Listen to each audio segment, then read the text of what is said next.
Is a defendant entitled to an attorney at a pre-indictment hearing where a victim identifies the defendant as her attacker?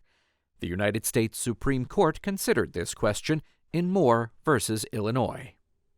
A woman was sexually assaulted by a man who broke into her home.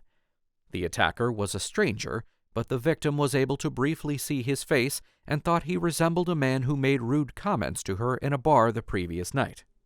In the week following the attack, police showed the victim photos of approximately 200 men.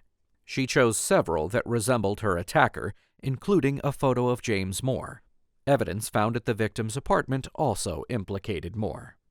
After he was arrested, Moore attended a preliminary hearing at which he wasn't represented by an attorney.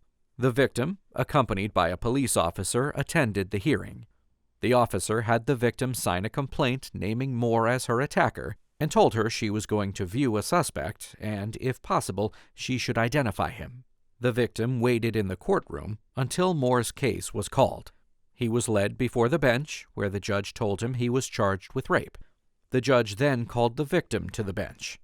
At this point, the prosecutor told the judge that police found evidence linking Moore with the attack and asked the victim whether she saw her attacker in the courtroom. The victim pointed to Moore, who was later indicted for rape and several other offenses. Moore moved to suppress the identification.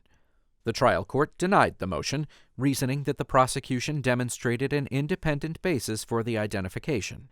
The victim testified at trial, again identifying Moore as her attacker, and Moore was convicted.